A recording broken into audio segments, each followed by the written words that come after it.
C'est un plaisir pour nous de vous joindre à vous pour le premier d'une série de 6 ateliers sur l'entrepreneuriat vert. M'appelle Brock Dickinson, je suis l'entrepreneur résident à l'université de Waterloo, la faculté environnementale. J'aimerais commencer aujourd'hui en... Désolé, on a quelques petits problèmes techniques pour partager la présentation. Donc, ici, nous sommes à l'université de Waterloo, qui se trouve sur un territoire traditionnel d'une nation première. Et donc, nous nous trouvons donc sur un terrain des terres qui avaient été promis originellement à ces peuples, Anishinaabe et Haudenosaunee. Et donc, nous voulons reconnaître ce fait, puisqu'il s'agit de reconnaître les populations avec qui nous partageons ces terres. Donc, à présent, j'ai le plaisir de transmettre la parole à notre maîtresse de cérémonie d'aujourd'hui, Carly Cameron, qui est l'un des principaux programmes d'incubateur pour étudiants. Et pour ceux étudiants qui sont intéressés à l'entrepreneuriat ou tenter de développer leurs propres outils. Donc, il s'agit en fait d'offrir une expérience personnalisée à chacun des étudiants qui participent à ce programme, car elle est en train de finir son master en innovation au sein de la faculté environnementale de Waterloo. C'est un plaisir de lui transmettre la parole, Carly. Merci pour cette présentation, Brock. Soyez les bienvenus.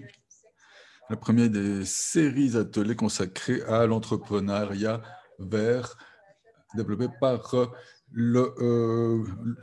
la faculté environnementale de l'Université de Waterloo, ainsi que la commission de coopération environnementale. Donc, il s'agit donc, ainsi que le laboratoire d'innovation. Donc, cette séance va être traduite dans les 3 langues, en anglais, en français et en espagnol. Dans plus de 300 participants, inscrits dans plus de 20 pays, incluant l'Inde, le Canada, le Ghana et la Slovaquie notamment. Je vais à présent vous présenter nos intervenants. Donc, certains de nos partenaires vont vous souhaiter la bienvenue et ensuite, on aura donc 3 présentations. Suite aux 3 interventions, il y aura une séance de questions-réponses. Si vous avez des questions à poser, vous pouvez utiliser la fonction Q&A de Zoom. Nous finirons d'environ 90 minutes. Je vais vous présenter Madame Jean Hendry, qui est donc doyenne de la faculté à l'université de Waterloo, ainsi que présidente du réseau de solutions développement durable du Canada. Elle est une défenseur sans relâche des solutions durables et l'importance des innovations pour atteindre les objectifs de développement durable. Elle se joint à nous depuis Waterloo. Je lui cède la parole. Merci, c'est un plaisir d'être avec vous ici aujourd'hui. Donc, le premier de ces 6 ateliers, la faculté d'environnement de l'Université de Waterloo est enthousiasmée par l'idée de collaborer avec certains de ses partenaires pour ces ateliers. Donc, nous tentons de rassembler des entrepreneurs, des chercheurs et des étudiants d'Amérique du Nord et du reste du monde. Pour ceux qui ne nous connaissent pas encore, notre faculté est la 2e plus ancienne du Canada, donc sur les questions environnementales, en offrant toute une série de formations à différents niveaux sur les questions environnementales. Donc, l'université de Waterloo est spéciale, passionnante parce que c'est une université. Depuis longtemps, il s'agit vraiment d'un centre, d'un pôle d'entrepreneuriat. Les recherches démontrent, par exemple, que nous avons la 2e densité la plus importante d'Amérique du Nord, juste après la Silicon Valley. Mais l'atelier dont on va parler aujourd'hui traite un type particulier de défi entrepreneuriat. Il s'agit des questions de l'entrepreneuriat qui nous permettent de faire face aux questions environnementales d'aujourd'hui, et ceci en faveur d'un avenir plus vert. Nous avons besoin de réfléchir davantage à l'entrepreneuriat vert. Cette série d'ateliers est un grand projet. Nous aimerions remercier ceux qui nous ont aidés à le réaliser. Alors, nous allons remercier la Commission de coopération environnementale qui, au niveau technique, logistique et dans d'autres aspects, nous ont aidés à concrétiser cette série d'ateliers. J'aimerais tout particulièrement remercier Richard Morgan, le directeur exécutif de la CCE, qui est avec nous connecté pour l'atelier d'aujourd'hui. Deuxièmement, nous voulons reconnaître que dans un contexte de pandémie mondiale où tout est en train de passer en ligne, eh bien, de nombreux doublons, de nombreuses choses ont tendance à se faire ailleurs. Donc, nous tentons de travailler en partenariat avec d'autres universités d'Amérique du Nord afin de justement pouvoir collaborer sur les questions qui nous sont communes. Aujourd'hui, nous travaillons en partenariat avec le réseau d'éco-innovation. C'est un nouveau réseau de hubs, donc de pôles de technologie propre. Et grâce aux collègues dans ce réseau, ce qui inclut Laval, Concordia, ainsi que la Simon Fraser University, Curzon, également l'Université d'Oklahoma aux États-Unis, et Querétaro, donc l'Université de Querétaro au Mexique. Donc merci à ces partenaires, merci à ceux qui ont décidé de participer à cet atelier. Nous faisons face à des défis majeurs, mais nous savons que la perte de biodiversité, la pollution, et le changement climatique accéléré, malgré tous ces problèmes, nous avons confiance dans le fait que certains d'entre vous ici présents nous offriront les outils qui nous permettront de dépasser ces problèmes et de construire un avenir plus vert que nous désirons tous. Merci encore une fois d'être tous avec nous aujourd'hui. Merci Jean. À présent, je vous présente Richard Morgan. Richard Morgan a été nommé directeur exécutif de la Commission de coopération environnementale le 16 juillet 2019, après 4 ans en tant que commissaire de la Commission conjointe internationale Canada-États-Unis de 2014 à 2018. Il a plus de 30 ans d'expérience dans les institutions gouvernementales, mais aussi le secteur privé, dans le secteur du consulting, et également dans d'autres entreprises qui vont de la gestion des ressources naturelles jusqu'aux sciences de la santé. Il se joint à nous depuis Montréal, Québec. Merci, Carly.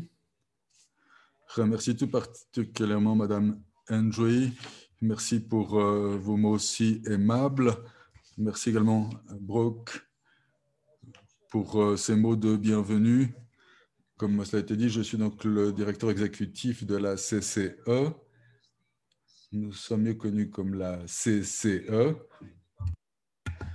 Donc, on a été créé par les gouvernements américains, canadiens et mexicains il y a quelques 25 ans de cela, en tant que composante clé de l'accord de libre-échange d'Amérique du Nord, donc l'ALENA, afin d'aider à l'aspect aux questions de protection environnementale et de développement durable dans le cadre de cet accord.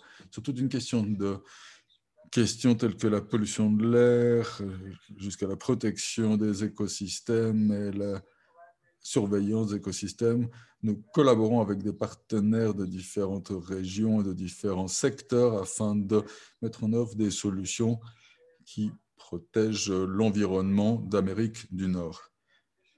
Il y a quelques années, nous avons eu l'idée ambitieuse de rassembler l'innovation, les centres d'innovation des 3 pays pour créer un réseau nord-américain afin d'accélérer l'innovation verte et l'entrepreneuriat vert dans les 3 pays. Grâce au leadership, au dévouement et au know-how de l'Université de Waterloo, ainsi que 8 autres institutions académiques prestigieuses, le réseau d'éco-innovation est né et soutient à présent une nouvelle génération d'innovateurs qui se consacrent à créer et à nous mener vers une société plus durable. C'est un plaisir d'être les co-organisateurs de ces ateliers et nous sommes impatients d'écouter ce que les chercheurs, entrepreneurs qui vont intervenir au cours de les 6 prochaines semaines dans cet atelier. J'aimerais également exprimer ma gratitude à M. Brooke Dickinson qui a un rôle clé dans le succès de ce réseau d'éco-innovation et dont l'expertise et l'attitude à motiver nombre d'étudiants et d'entrepreneurs, ainsi que les autres membres de ce réseau. Certainement que vous aurez envie de collaborer avec Brooke et l'Université de Waterloo. Donc, je vous souhaite une excellente séance. Merci pour votre attention. Merci, Richard. Jonathan Wilkinson représente la région de Vancouver Nord au Parlement canadien et également ministre de l'Environnement et du Changement climatique canadien. Avant de rentrer en politique, il a passé 20 ans dans le secteur privé, notamment dans le secteur des technologies vertes. Il a été PDG de Quest Air Technologies ainsi que de Biotech Environmental Technologies.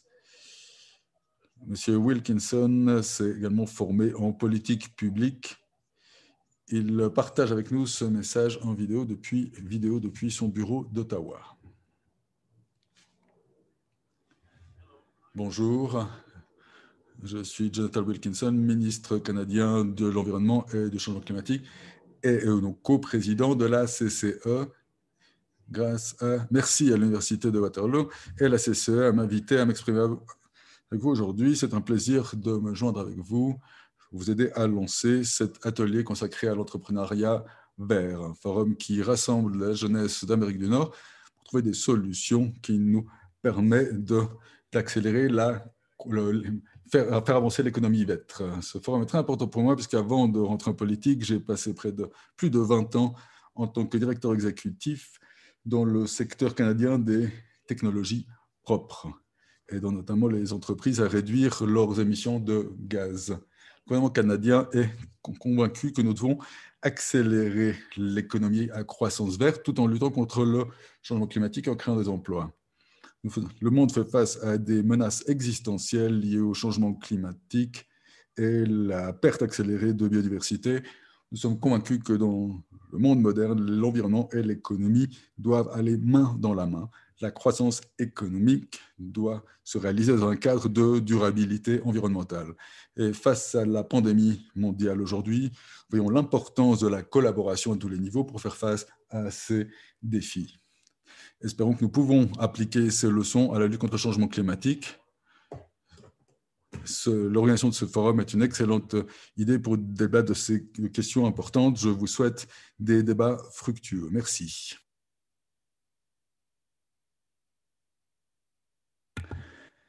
Je rappelle d'utiliser la fonction interprétation si vous devez passer à une autre langue. Je vais à présent transmettre la parole au premier de nos trois intervenants autour du thème entrepreneuriat vert. Je vais les présenter avant l'intervention. Pensez à de possibles questions que vous auriez à leur poser et posez-les à travers la fonction Q&A. Brooke Dickinson est un entrepreneur en série qui a ses entreprises dans le secteur de la gestion des déchets, des technologies environnementales, l'import-export et du consulting. Il a été pendant 6 ans consultant des Nations Unies, le programme des Nations Unies pour l'environnement. Il est actuellement l'entrepreneur résident de la faculté environnementale de l'Université de Waterloo, également conseiller d'un grand nombre d'incubateurs et d'organisations d'innovation à travers l'Amérique du Nord. Il se connecte avec nous depuis les chutes du Niagara à la frontière Canada-États-Unis. Merci Carly, merci pour ces mots de présentation. Je ne peux voir si ma caméra est bien activée. Donc, c'est un plaisir de lancer un peu le contenu de cet atelier aujourd'hui. Si on réfléchit un peu à cette question, qu'est-ce qu'un entrepreneur vert? Il y a certainement de nombreuses façons de répondre à cette question, mais peut-être que je vais faire revenir un peu en arrière, revenir un peu dans l'histoire pour réfléchir sur les mots du philosophe Machiavel. On n'a pas l'habitude de penser à Machiavel comme une source d'inspiration pour les questions environnementales, mais si on revient à son livre Le Prince, son célèbre livre, eh bien, il disait que les entrepreneurs sont simplement ceux qui comprennent qu'il y a peu de différence entre un obstacle et une opportunité. Et cette idée est vraiment intéressante si on pense à l'entrepreneuriat vert, si on pense que les problèmes, les défis, les crises, les obstacles, tout ceci peut devenir des opportunités pour nous de penser à de nouvelles solutions, de nouveaux outils, de nouvelles idées. Et l'entrepreneuriat vert est souvent le vecteur permettant de dépasser des obstacles. On a déjà parlé de la perte de biodiversité. Il s'agit d'un problème qui me frappe tout particulièrement. D'après certaines estimations, on perd 3 espèces, soit de plantes ou d'animaux, par heure. Ça veut dire 72 espèces par jour, plus de 400 par semaine, et plus de 26 000 par année. Là, il s'agit d'une difficulté tout à fait particulière. Si on pense à l'entrepreneuriat vert, ça peut sembler difficile de voir comment un tel défi peut se transformer en opportunité.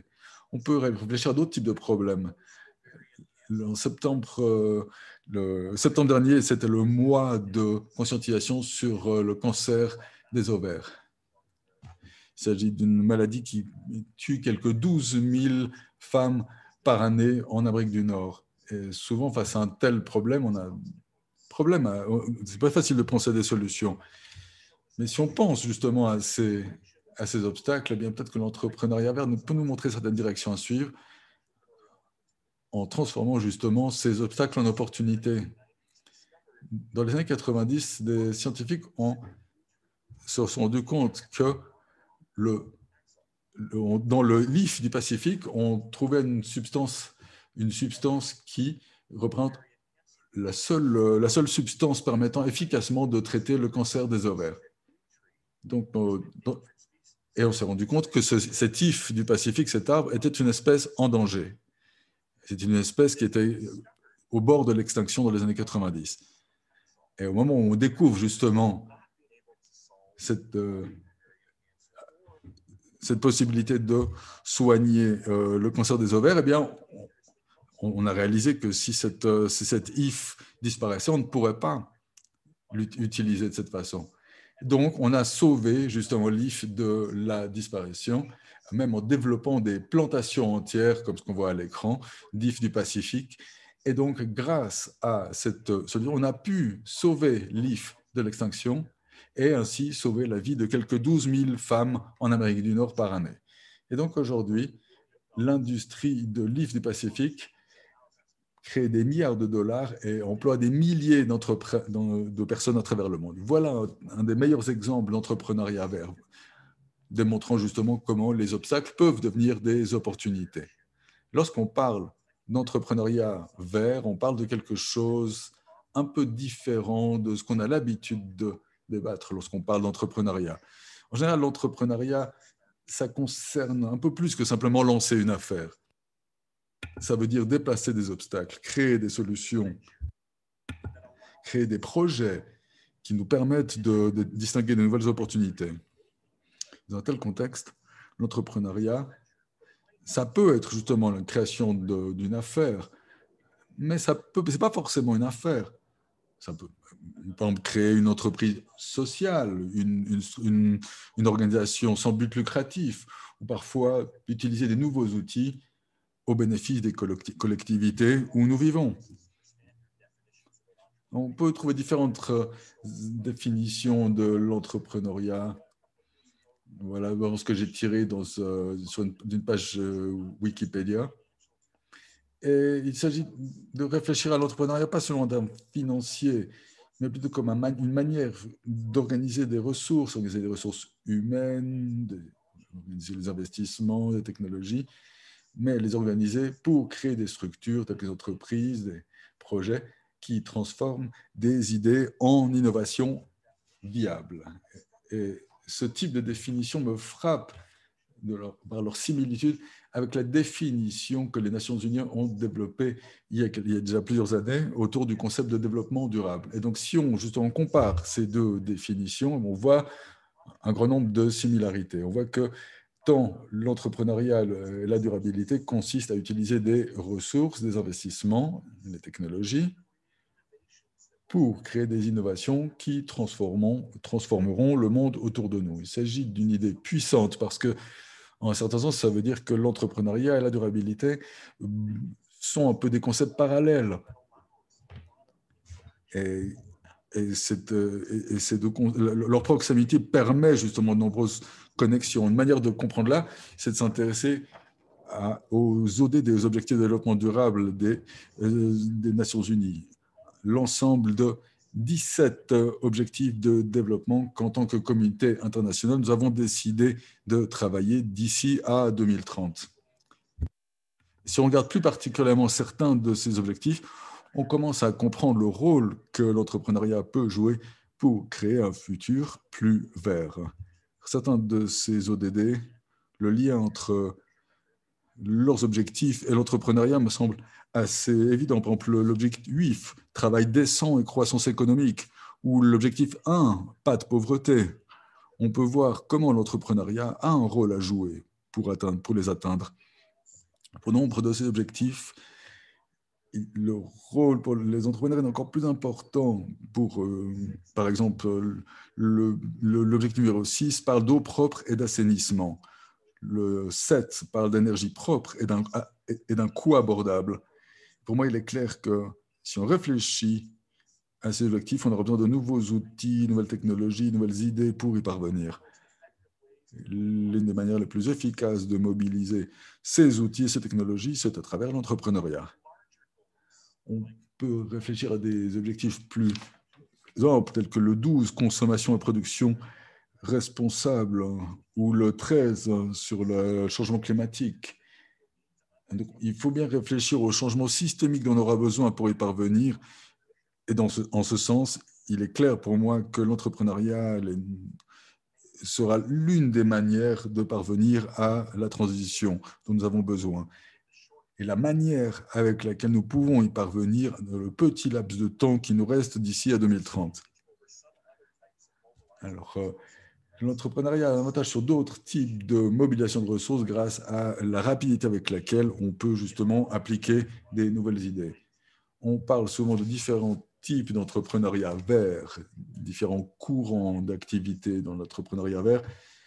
Et même s'il s'agit encore de quelque chose sur lequel on discute, il s'agit d'un concept que nous sommes en train de développer. On espère pouvoir le partager un peu plus tard, mais on a commencé déjà à réfléchir à quatre types d'entrepreneurs verts. Donc, en commençant par le haut, il y a ceux entrepreneurs qui développent des nouvelles technologies, par exemple dans le secteur énergétique ou du traitement des eaux ou des tâches d'assainissement. Le deuxième groupe, c'est les entrepreneurs qui améliorent des produits déjà existants. On pense par exemple à ceux qui aident, par exemple, d'autres entreprises à réduire leur empreinte carbone, par exemple, ou à réduire la production de déchets. Troisième type d'entrepreneurs, ceux qui développent des plateformes, des réseaux de commerce. Par exemple, de nouveaux types d'applications qui permettent, par exemple, aux consommateurs de faire des choix plus responsables dans leurs achats quotidiens. Et quatrième type d'entrepreneurs verts, ce sont les services de conseil, de consulting, de formation. On pense par exemple aux entreprises de conseil en environnement. Donc, en fait, chacun de ces quatre types d'entrepreneurs sont des entrepreneurs verts, mais avec des besoins différents.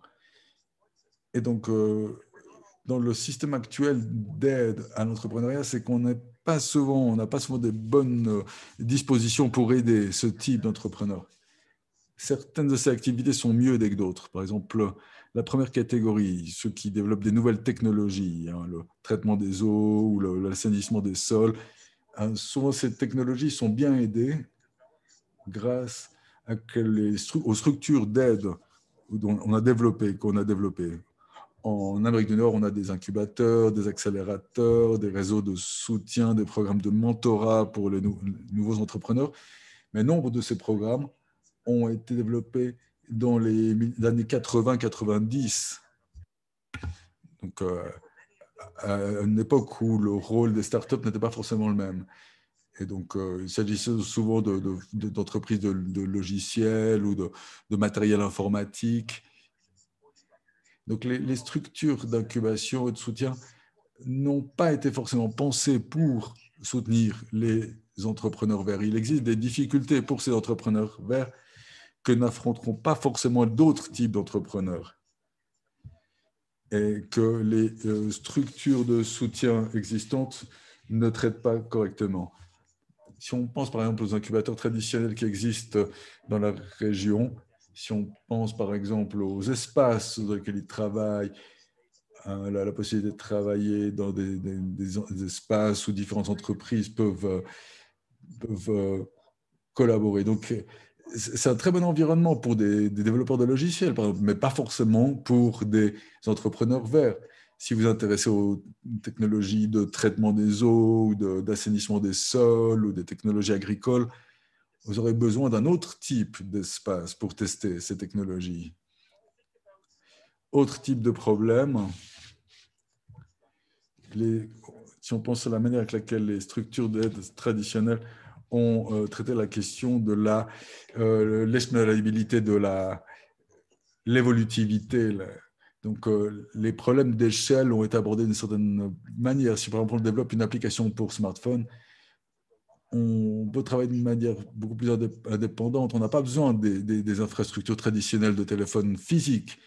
Mais si par exemple, si on réfléchit aux entrepreneurs dans le secteur des énergies vertes, eh bien, ils ont besoin de se connecter aux infrastructures traditionnelles. On ne peut pas les court-circuiter. Donc, il s'agit de s'adapter à certaines structures déjà existantes. Donc, quand on pense à l'entrepreneuriat, on a besoin de réfléchir à de nouvelles directions. Si on pose question énergétique, par exemple, penser à des solutions hors du réseau électrique. Il y a certains de nos chercheurs à Waterloo qui développent des applications pour les communautés autochtones, pour les aider avec des technologies hors du réseau électrique.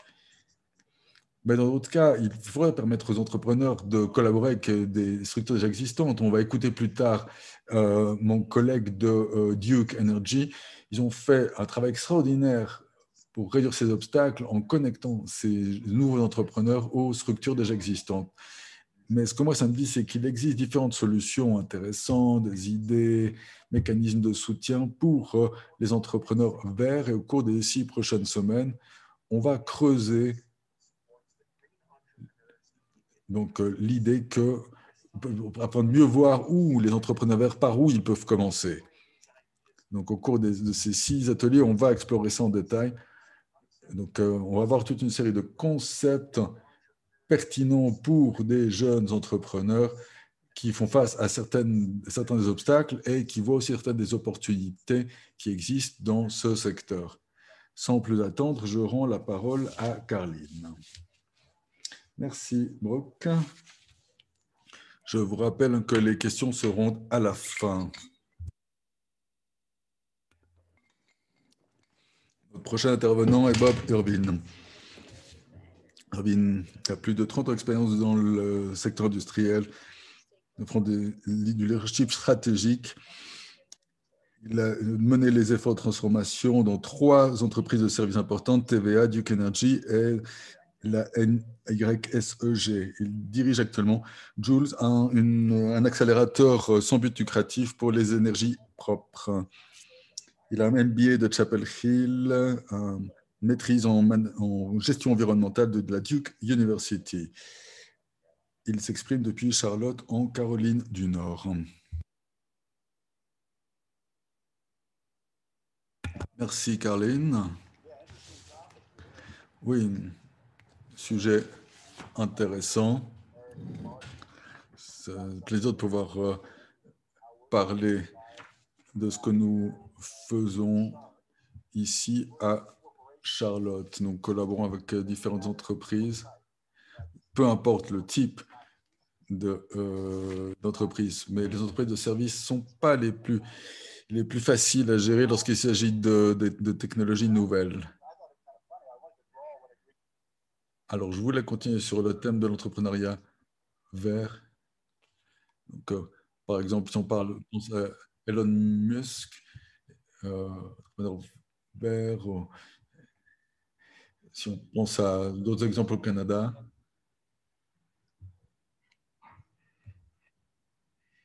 donc, je pense à une chanson des années 70 qui défendait l'idée de la nature. Donc, il s'agissait d'une chanson qui me parlait beaucoup à l'époque. Et Maintenant, quelques 40 ans plus tard,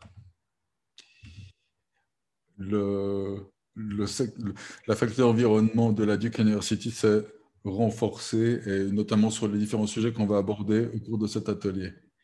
Donc, l'accélérateur Jules est donc une organisation sans but lucratif, et donc on tente d'identifier et de connecter les entreprises au sein de notre écosystème.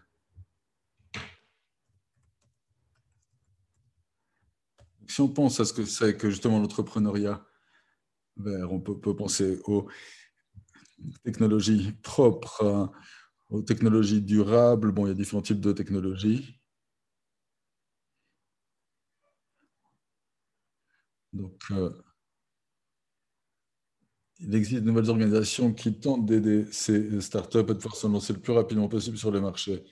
Donc, les choses évoluent rapidement. C'est un moment, c'est un bon espace pour travailler. Il y a des dizaines de startups qui collaborent, qui tentent donc, qui collaborent avec nos groupes de conseillers pour leur donner plus d'élan. Donc, Jules se trouve à Charlotte, mais elle tente en fait de préparer la Caroline du Nord à un avenir sans émissions de carbone. Donc, on travaille avec 2 groupes d'entrepreneurs par an, choisis par nos sponsors.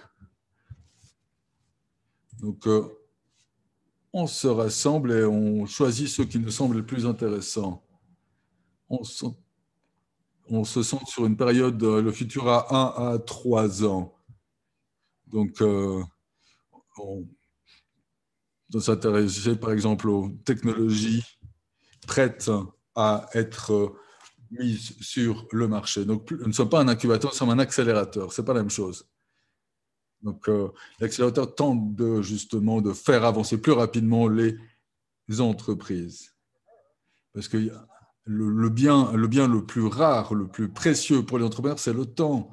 Souvent, les entrepreneurs n'ont pas 3 ans pour parvenir à passer des accords avec les grandes entreprises. Et donc, ils peuvent justement réaliser un projet pilote ou de se lancer. Donc, ils ont besoin de quelqu'un qui leur dise, OK, on est intéressé, on va tester votre produit, on va vous donner votre chance d'améliorer sa euh, possibilité de vente. Donc, on a actuellement un portefeuille de 52 startups avec lesquelles on collabore. On a réussi à réunir quelques 20 millions de dollars et nous travaillons quelques 160 conseillers avons créé plus d'une centaine d'emplois. Donc, moi, on travaille surtout au niveau régional. Donc, Jules, encore une fois, est une organisation sans but lucratif. Donc, il est bon, survivre n'est pas facile face à autant de grands acteurs. Donc, il s'agit d'être rapide, d'identifier rapidement les entreprises prometteuses et justement de les impliquer dans ce programme. Leur fournir, par exemple, la possibilité de lancer un projet pilote à travers un programme de 90 jours.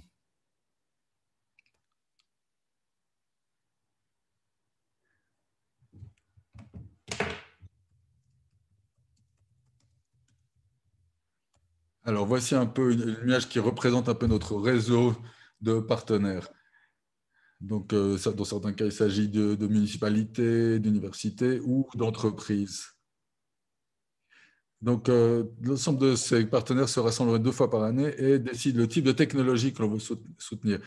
On veut s'intéresser à l'intelligence artificielle, ou aux infrastructures pour les véhicules électriques. Donc, on détermine quelles sont les technologies qu'on veut soutenir.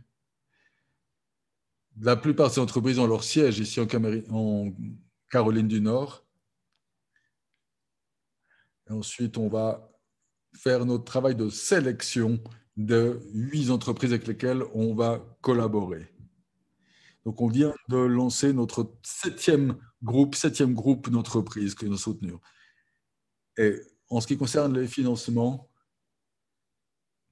ce qu'on a fait, c'est qu'on a demandé une subvention EDA, donc Economic Development Administration. Donc, nous avons obtenu justement une subvention de 750 000 dollars sur 3 ans pour justement créer des emplois et faire avancer ces technologies vertes. Donc, vous pouvez voir sur cette carte où se trouvent les startups que nous soutenons. La plupart sont aux États-Unis, mais il y en a certaines en Allemagne, en Norvège, en Australie. Et vous pouvez voir aussi en bas de l'écran le type de secteur dans lequel elles travaillent. Donc, il s'agit de traitement des eaux, de véhicules électriques, de stockage d'énergie, mais bon. Donc, certaines des entreprises sont les dispositifs portables, notamment l'entreprise Proxy de Vancouver.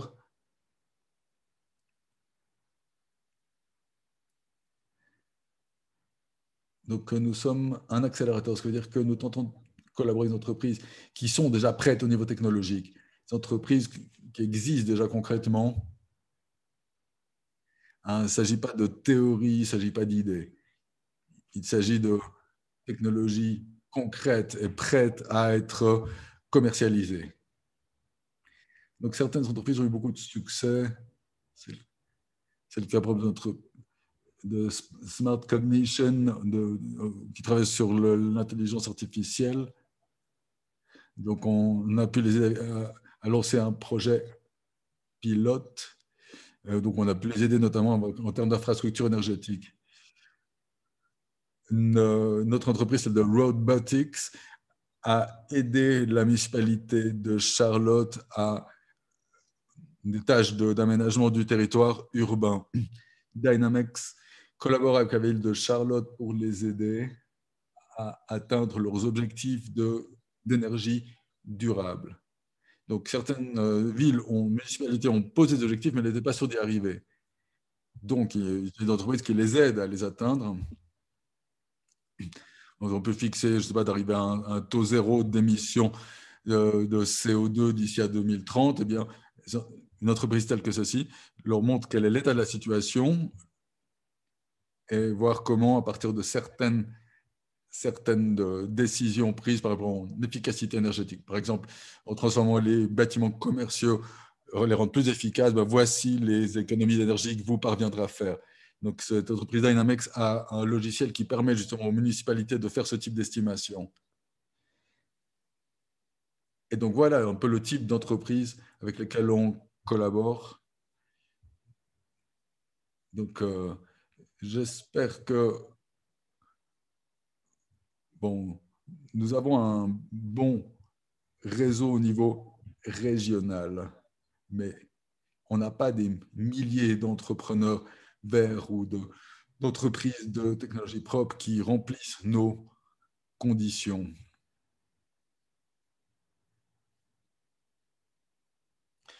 Voici certaines des tendances du marché auxquelles on s'intéresse aujourd'hui. Donc, il y a beaucoup de... On voit que le capital risque s'intéresse beaucoup au secteur, surtout avec l'accélération de la numérisation du travail de la main-d'œuvre. Donc,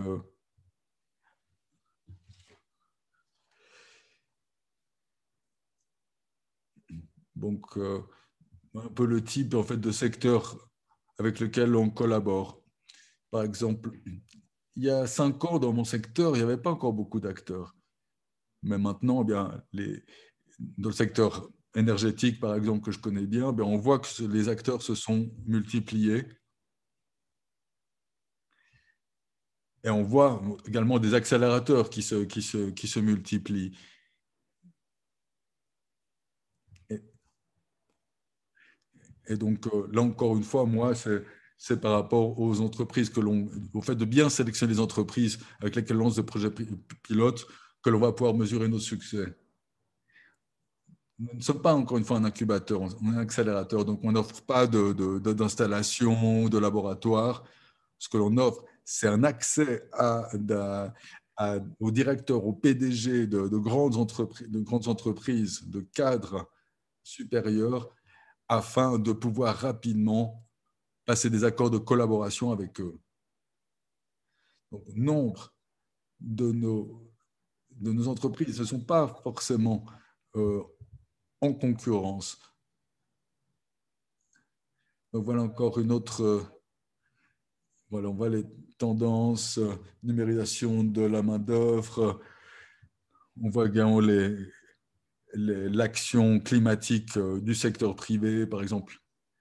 Je crois qu'il y a quelques 4000 villes et entreprises aux États-Unis qui soutiennent les accords de Paris, donc le changement climatique. Donc on voit les initiatives du secteur privé se multiplient en matière de changement climatique. On voit également que la majorité démocrate au Congrès américain a posé un projet de plan d'action d'investissement climatique à hauteur de 2 trillions de dollars. Puisqu'effectivement, il s'agirait de réaliser des investissements massifs pour limiter le réchauffement climatique à 1,5 degré Celsius. Donc, collaborer avec des grandes entreprises, par exemple dans les technologies vertes, avec ces grandes entreprises ont autant à apprendre des startups avec lesquelles elles collaborent que vice-versa. Parce que souvent, ces grandes entreprises n'ont pas ce sentiment d'urgence. Donc, vous voyez, une startup peut lancer quelque chose en 90 jours. Une grande entreprise, ça prend plus de temps. Donc, pour ces grandes entreprises, ça représente aussi une occasion d'apprendre. Donc, moi, j'ai travaillé chez Duke Energy, donc il s'agit d'une énorme entreprise. Ou prenons Amazon, ils investissent 2 milliards dans les technologies vertes, mais leurs employés ne sont pas contents parce qu'ils estiment que l'entreprise pourrait faire beaucoup plus. Donc avec les deux groupes sur lesquels on travaille chaque année, on permet justement à ces groupes de start-up de démontrer leurs produits à ces grandes entreprises. Donc, on leur offre un grand réseau de conseillers, n'ont pas beaucoup de temps à investir là-dedans. Et comme le processus est virtuel, ils ne doivent être là en présentiel, de manière présentielle qu'au début et à la fin. Donc, donc est-ce que la municipalité de Charlotte ou est-ce que Duke Energy, est-ce qu'une entreprise peut être intéressée à une collaboration avec eux? C'est comme ça qu'on fonctionne. C'est vraiment en faisant ces contacts. Donc, pour notre 7e groupe de start-up, donc on a analysé quelques 200 de ces entreprises, 200 de ces start-up. Et donc, en collaboration avec nos sponsors, on choisit, on fait une sélection de ces entreprises. Ce n'est pas que moi. Donc, on est tout un groupe d'experts, notamment du secteur privé et universitaire et des entreprises de conseil. Donc, leurs caractéristiques, elles existent depuis en moyenne 2 ans. Elles sont parvenues à regrouper moins d'1 million de dollars.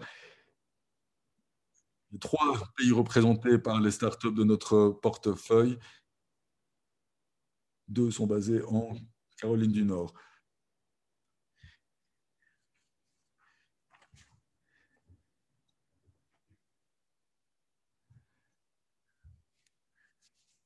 Donc, en septembre, on a réalisé une rencontre virtuelle. Et à cette occasion, Gretchen O'Hara, qui est donc, de chez Microsoft, qui travaille pour les partenariats, les projets d'entrepreneuriat centrés sur les femmes.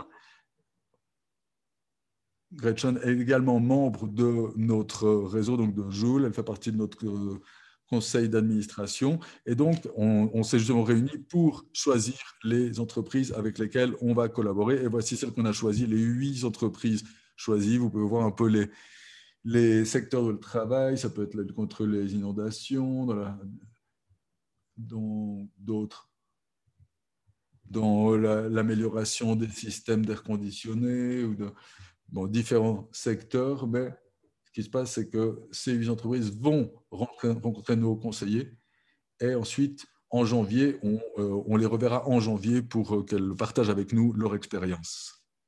Alors, pour nous, le succès consiste d'abord, en quoi ça consiste?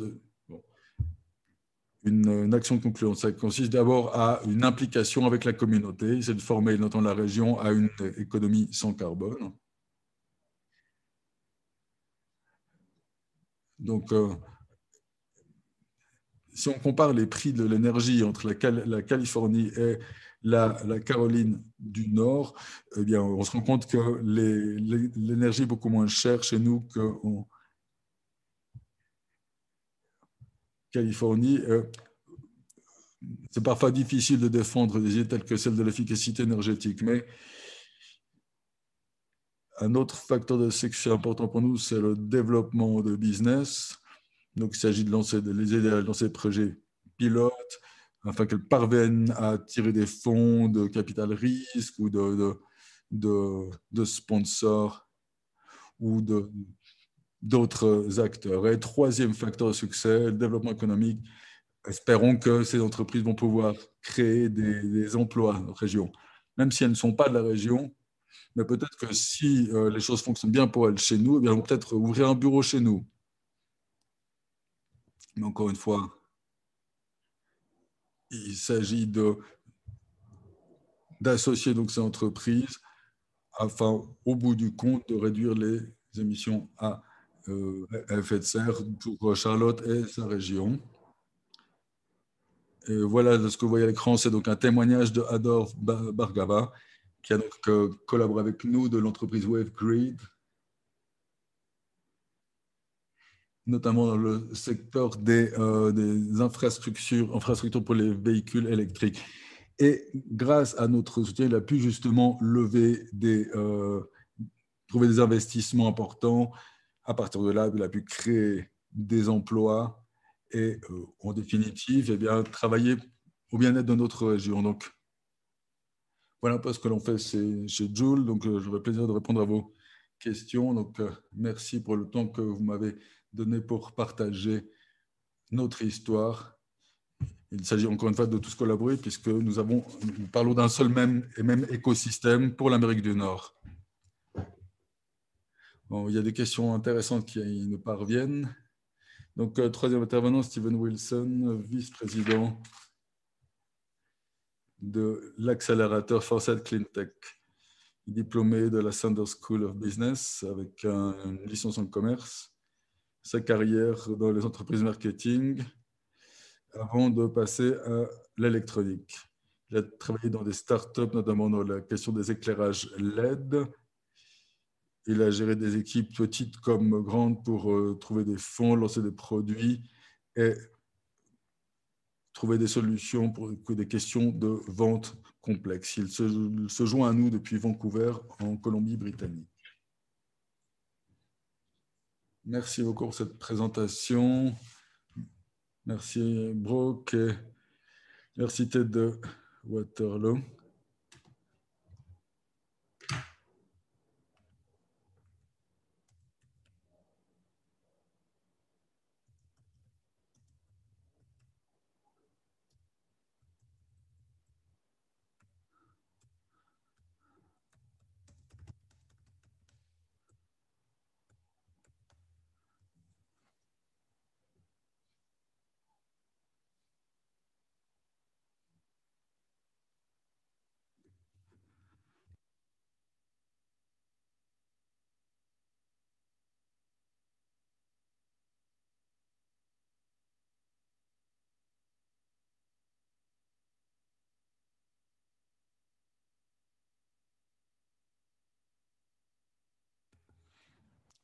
Merci Caroline pour sa présentation et Brock pour m'avoir invité. Donc, je vais parler un peu de... Bon, je vais commencer par vous parler un peu de moi, puisque l'entrepreneuriat vert, bon, je pense... Donc, on doit un peu clarifier cette idée. Moi, pour moi, en quoi consiste l'entrepreneuriat vert, je suis d'accord avec ce qui a déjà été avant. Donc, je vais également vous parler de qui sont les entrepreneurs verts avec lesquels on a déjà travaillé. Et ensuite, vous parler un peu de comment se lancer. Donc, que j'ai permis une création de quelques 5000 emplois et de quelques 450 entreprises, de 250 millions en capitaux, création des chiffres d'affaires créés de quelques 150 millions de dollars. Voilà un peu les chiffres clés. Donc, comment nous avons tenté justement d'aider nos partenaires. Donc, avant de lancer ce programme d'innovation, on voit que d'un côté, il y avait des bonnes idées d'un côté, de l'autre côté, les grandes entreprises. Mais le problème, c'était de passer de l'un à l'autre. Les grandes entreprises, c'est des milliers d'employés. Ces entreprises, souvent assez lentes dans leur prise de décision, qui tentent souvent de ne pas prendre de mauvaises décisions. Donc, voilà. Donc, ce qu'on tente de faire à travers notre programme d'innovation, c'est justement de faire ce lien afin d'accélérer justement ces possibilités, ces liens entre les bonnes idées d'un côté et les grandes entreprises de l'autre. Ce que nous tentons également de faire, la connexion se coupe, la cabine a problème à comprendre. Donc, on a tenté de créer un réseau qui inclut notamment contact avec. On tente d'aider aussi, faire le contact avec les gouvernements et aussi avec le secteur universitaire. On tente également de faire en sorte que le secteur académique aide à tester certaines de ces idées, de voir leur viabilité. Donc, on tente justement d'avoir un réseau qui inclut ces différents acteurs, les innovateurs, les grandes entreprises, le secteur gouvernemental et le secteur universitaire. Donc, j'ai une douzaine de collaborateurs, vous pourriez leur nom à l'écran. On a une cinquantaine de mentors également qui nous aident avec notre programme. Une citation de l'un de nos partenaires qui a dit depuis que nous avons rejoint Foresight, nous avons quadruplé notre nombre d'employés. Nous avons pu trouver des fonds grâce à. Nous avons connu une grande croissance et trouvé des fonds grâce à cette collaboration. Donc, il existe différents organismes qui peuvent aider justement les entrepreneurs. Il y a Joule, nous, il y en a d'autres. Donc, beaucoup de gens veulent votre succès. Donc, il existe différentes structures qui peuvent vous aider. Donc, maintenant, en quoi consiste l'entrepreneuriat vert, d'après moi?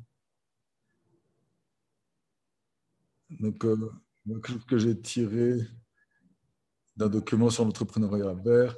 Donc, pour l'entrepreneuriat vert consiste à faire face à un problème social et environnemental de manière consciente à travers la réalisation d'entreprises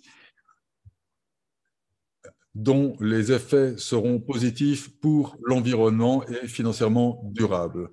C'est la citation de gauche. Citation de droite, être bien, se sentir bien en faisant le bien. Citation de Benjamin Franklin. Donc, faire le bien. Je reviens sur cette idée de faire le bien. Donc, il faut en finir avec cette idée que ce qui est bon pour l'environnement n'est pas bon pour l'économie. On peut avoir les deux choses à la fois. Donc, ce que j'aimerais voir, c'est voir des créations d'entreprises qui sont viables d'un point de vue économique, qui peuvent créer des emplois, qui vous permettent de payer vos fournisseurs et qui ait aussi un impact, pas seulement environnemental, mais aussi un impact social positif. Donc, faire le bien, ce n'est pas que... Bon,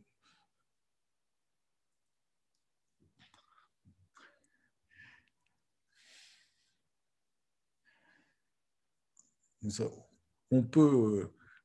Ces améliorations peuvent être progressives. On peut finalement travailler à améliorer progressivement nos processus.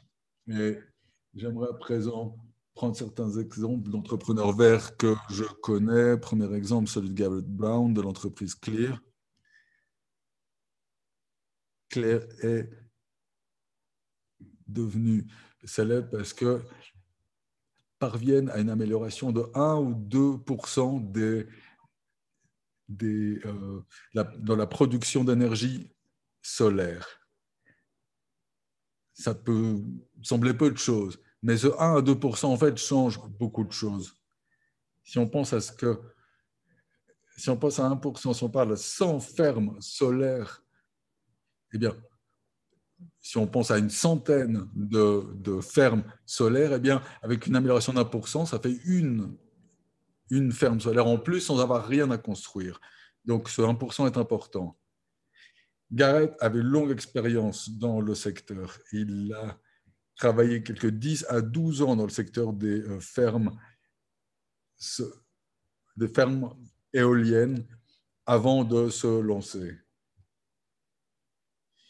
Donc, il avait déjà créé une entreprise, une équipe, il avait déjà parvenu à lever des fonds pour relancer une entreprise à succès. Donc,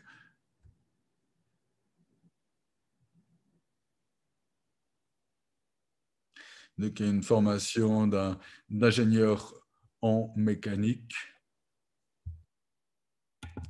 Évidemment que ça l'a aidé d'avoir commencé déjà dans le secteur dans lequel il s'est ensuite lancé. Deuxième exemple, Grace Cohen. Elle ne vient pas du secteur. Donc, elle est la présidente et fondatrice de Hydrogen in Motion. Et elle était en fait dans le secteur gouvernemental avant de se dire qu'elle voulait s'impliquer dans le secteur dans lequel elle travaille. Dès les années 90, elle s'était dit qu'elle n'allait pas acheter de voitures avant que des véhicules sans émissions existent. Et finalement, vu que rien ne se passait, elle s'est rendue compte qu'elle devait prendre l'initiative pour que ceci ait lieu. Donc, elle travaillait pour le Trésor canadien. Donc, elle n'avait jamais travaillé dans les startups. Donc, c'était une fonctionnaire, une haute fonctionnaire.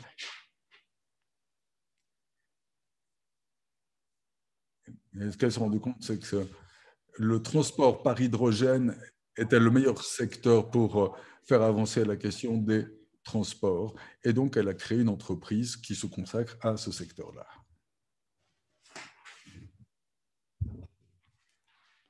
Troisième exemple, Roger Ma, de l'entreprise Zoramat. Donc, son entreprise se consacre à la réduction des coûts dans la captation du carbone. Donc, Roger est un ingénieur en chimie. Et en collaboration avec le professeur Shimizu, il est parvenu à quelque chose d'intéressant. Et il a inventé Zoralight, qui est le produit que son entreprise Zoramat commercialise.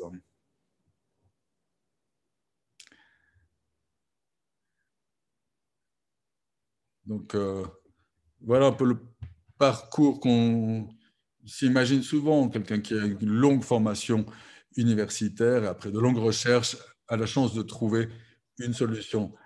Mais bon, une fois que Roger avait trouvé cette solution, c'est là où les vraies difficultés commençaient. Parce que, évidemment, c'est un scientifique, quelqu'un de très intelligent, mais comment devenir un entrepreneur, comment lancer son idée, comment bien comprendre les solutions que ses clients potentiels attendaient de lui. Exemple suivant, Mark Rabin de Portable Electric.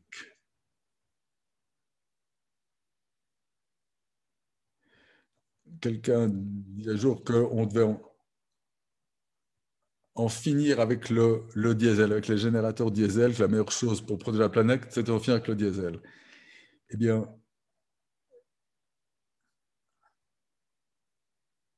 Marc a une formation de géologue dans le secteur du pétrole et du gaz, avant de se rendre compte que justement, ce n'était pas le futur, c'était l'électricité. Son entreprise, et sa deuxième entreprise, la première qu'il avait lancée, était déjà dans le secteur des batteries. Il y a des batteries en zinc.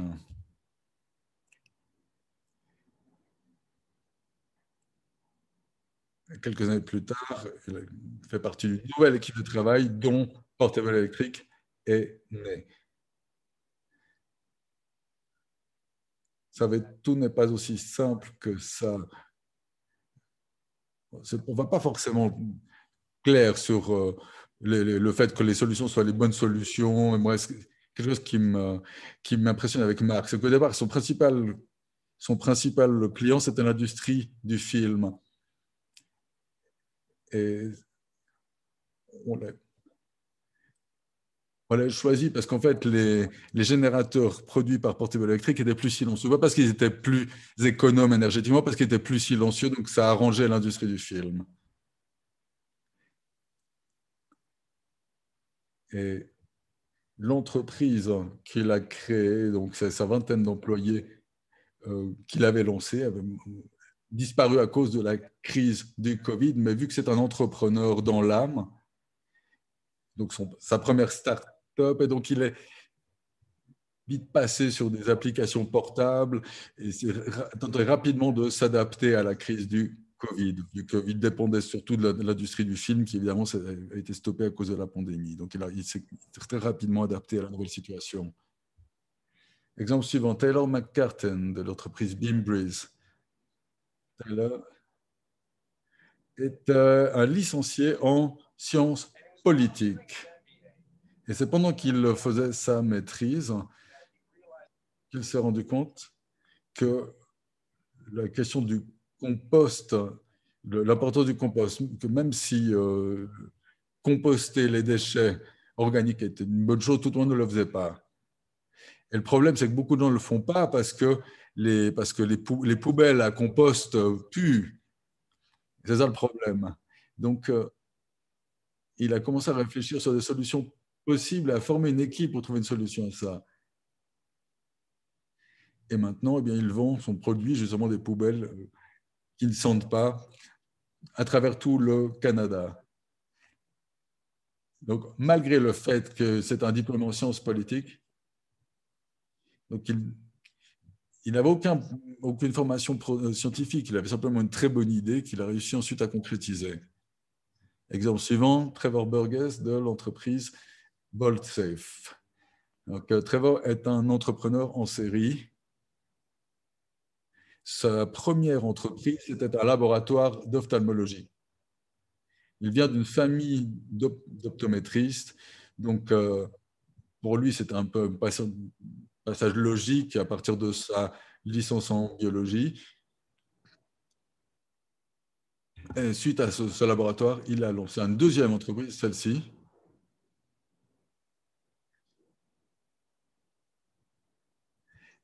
Donc, il a vendu ensuite sa deuxième entreprise et ensuite, il s'est rendu compte que les rendre plus intelligent certaines connexions électriques pour voir quelles sont les dépenses ou les pertes d'énergie pour les systèmes de chauffage.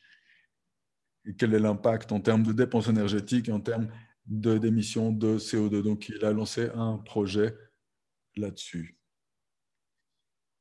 pour rendre justement les systèmes de chauffage plus efficaces et moins gourmands en énergie. Ceci m'amène à vous. Pourquoi pensez-vous que vous pourriez devenir un entrepreneur vert? Donc, si vous avez l'une des caractéristiques que vous avez vues, vous pouvez devenir. Si vous étudiez comme Roger, vous pouvez le faire. Mais si vous n'avez pas les études, les études nécessaires, c'est pas important. Vous avez vu, si vous êtes une femme, si vous êtes un jeune, si vous êtes un entrepreneur pour la première fois, vous pouvez devenir un entrepreneur vert. Vous voyez qu'il n'y a aucun point commun entre les différents exemples que je vous ai montrés. Le seul point commun, c'est qu'ils ont tous identifié un problème et trouvé une solution. Au bout du compte, trouver des fonds, vendre un produit et transformer le monde, c'est toujours de ça qu'il s'agit. Présent.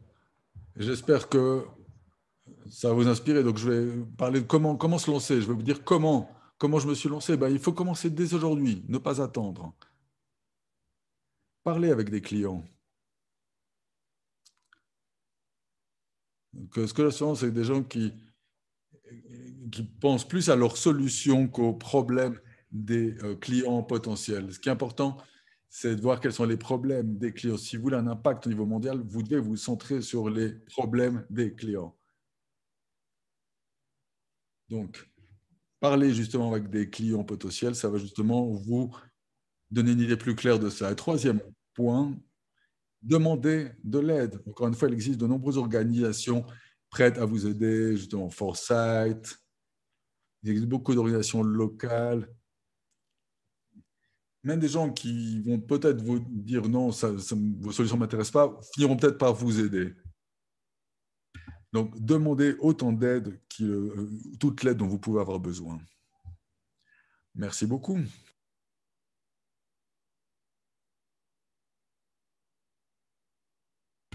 Merci beaucoup, Steven.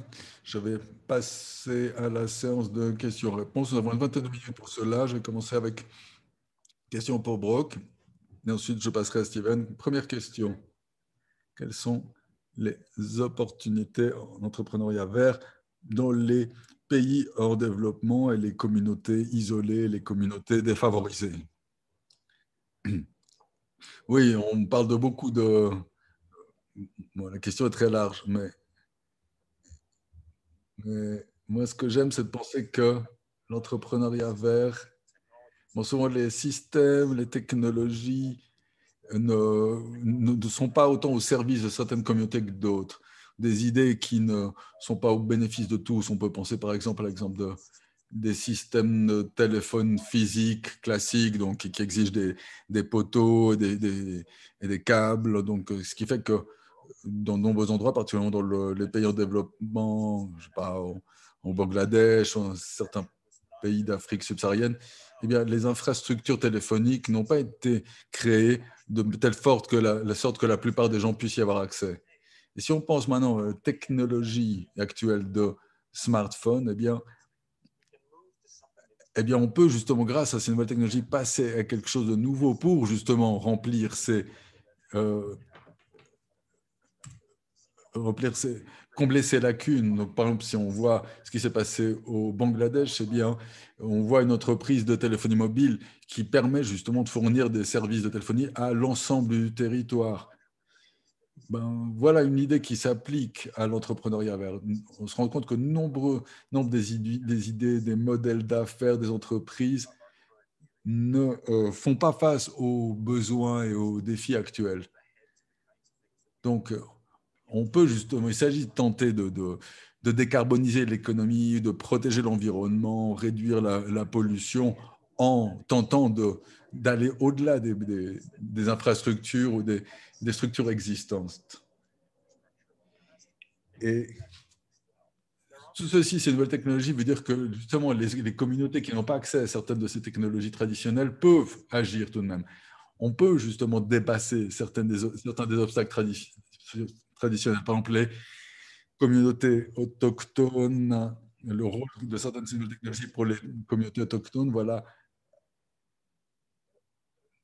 un autre exemple de ces communautés qui ont souvent été négligées historiquement. Eh bien, grâce à des nouveaux outils verts, eh bien, on peut justement fournir à ces communautés de nouvelles possibilités. Par exemple, en leur fournissant des sources d'énergie sans dépendre du réseau électrique pour remplacer. Donc, je pense que l'idée de faire un saut, d'un bond en avant, c'est ça l'idée qu'il faut retenir. Merci. Donc, un bond en avant, c'est ça l'idée. Ah bah, alors, vous parlez d'une période de 90 jours pour le projet. Donc, en termes de coûts pour les startups vite, qu'est-ce que ça veut dire? Bon, un incubateur et un accélérateur, ce n'est pas la même chose. Un incubateur peut prendre 3 à 5 ans pour lancer une entreprise sur le marché. Ce que nous cherchons dans notre accélérateur, c'est des entreprises ou des jeunes qui ne sont pas forcément encore. Bon, on a un système de points en fonction du degré de préparation. Ça va de 1 à 10.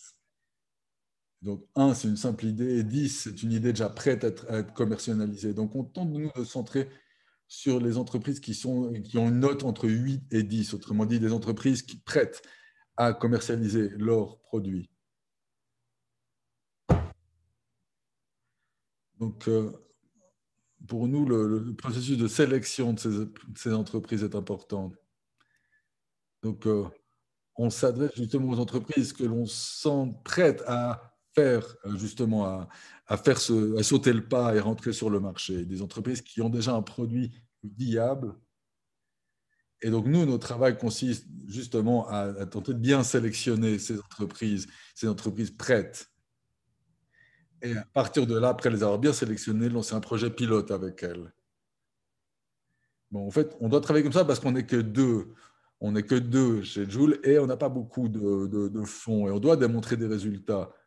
Donc, si au bout de l'année, je n'ai pas justement d'histoire concluante à démontrer, eh bien, on ne peut pas continuer à travailler. Donc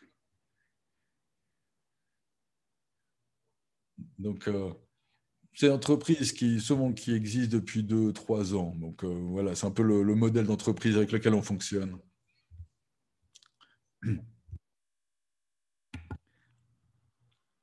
Alors, effectivement, ça correspond assez à ce qui se passe chez nous avec l'incubateur de Waterloo. Steven, quelles sont certaines des caractéristiques clés pour qu'un entrepreneur vert connaisse le succès? Quelles seraient les caractéristiques? Moi, je dirais beaucoup de caractéristiques. Je soulignerais avoir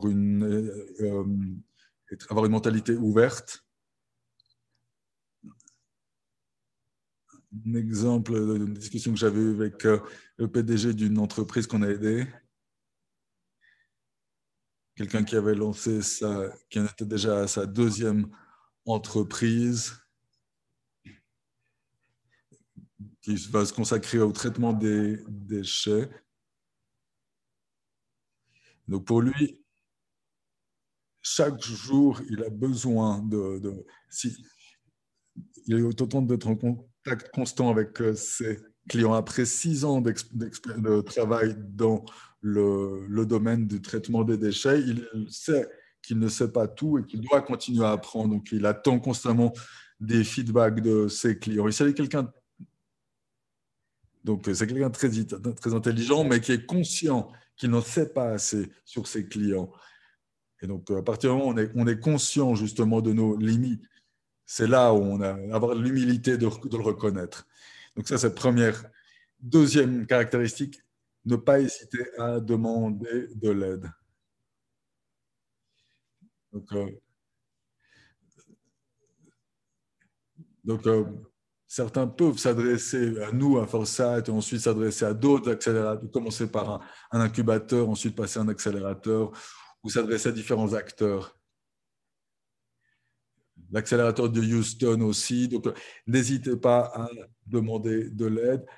Savoir accepter qu'on ne sait pas tout et chercher les bonnes informations, chercher l'aide. Voilà un peu les éléments qui, d'après moi, font une grande différence au départ. On va certaines entreprises qui sont parties d'un incubateur.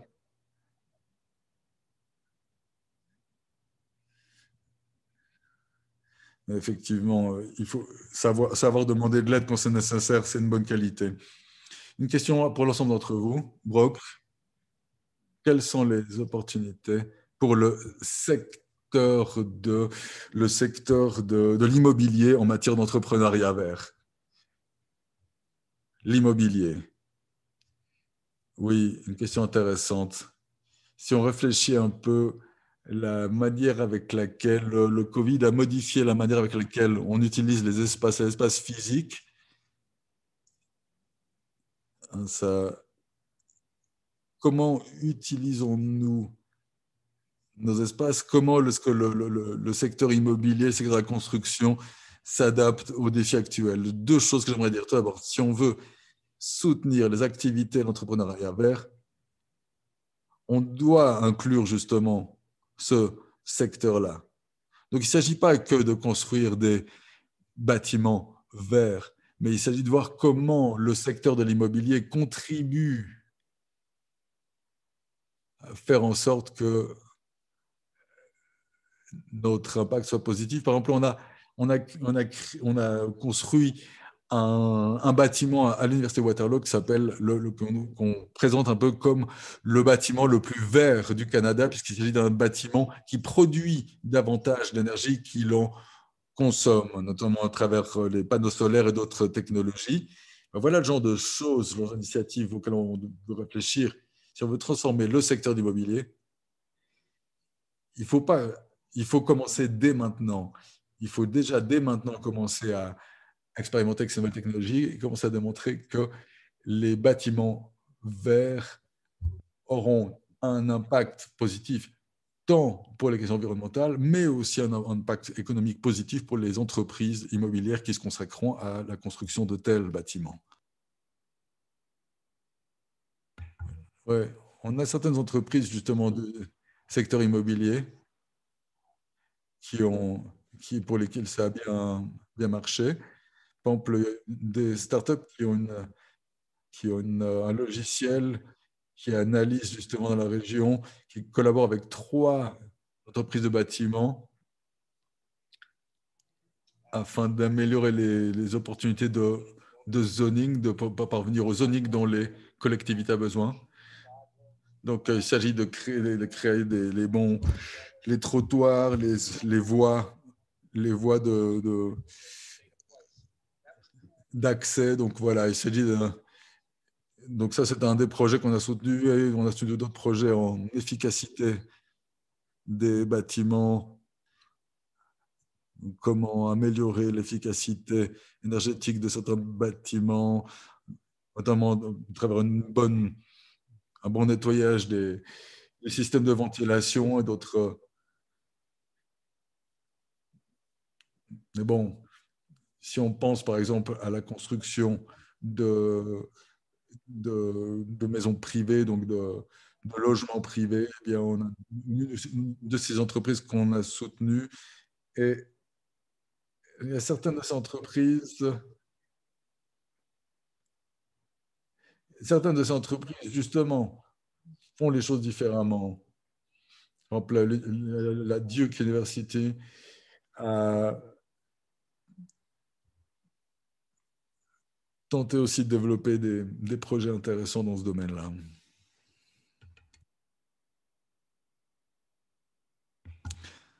Mon tour, il y a des opportunités énormes pour le secteur immobilier. Donc, dans les difficultés technologiques que l'université du marché, donc je regarde des chiffres de 2008 qui estimaient les coûts des émissions de CO2. Et en fait, ces chiffres démontraient que finalement, on fait des économies en améliorant son empreinte carbone.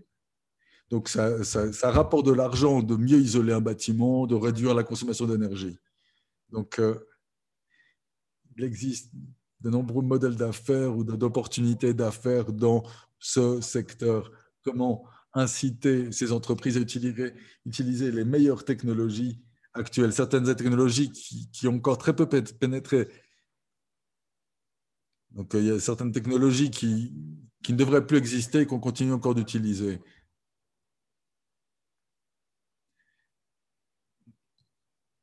Donc, on a par exemple certaines entreprises qui ont commencé à développer l'utilisation de la biomasse pour construire des bâtiments. Donc,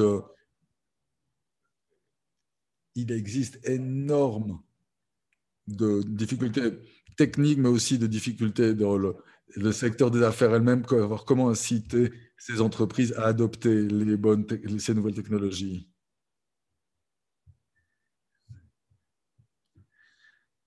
Donc,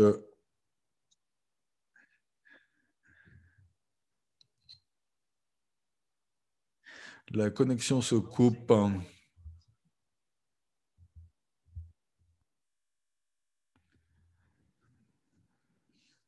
Donc, encore une fois, comment inciter les gens à commencer à utiliser d'autres technologies, par exemple les technologies avec des senseurs qui permettent d'éteindre les appareils inutilisés pendant la nuit quand on ne les utilise pas. Donc, Donc, les technologies souvent existent, mais les opportunités existent. Je pourrais continuer des heures à vous parler de ça. Bon, il faudrait une session consacrée uniquement à cette question, donc merci à celle qui l'a posée. Alors, quelqu'un, c'est la proportion de femmes et de minorités dans le secteur de l'entrepreneuriat vert. Quelqu'un connaît ces chiffres?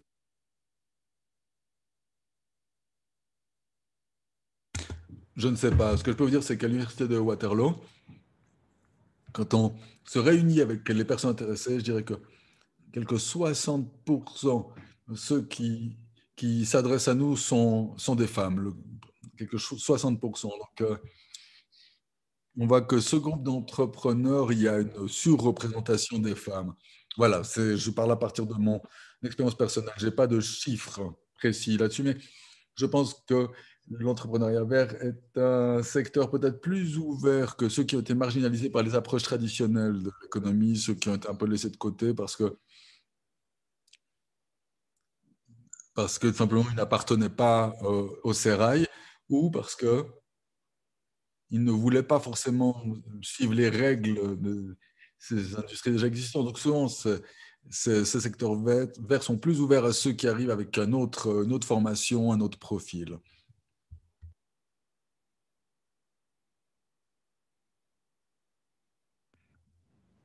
Oui, j'allais dire la même chose. Je n'ai pas de chiffres, de statistiques précises. Je sais que Foresight, euh, ouais, à ce moment-là, c'est un projet qui était plus particulièrement orienté sur les minorités, mais notamment on a pu établir une liste d'entreprises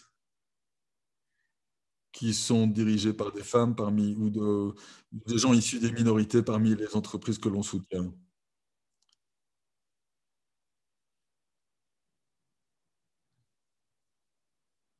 Donc, oui, je pense qu'effectivement, il s'agit peut-être d'un secteur plus inclusif, même si je n'ai pas de chiffres précis.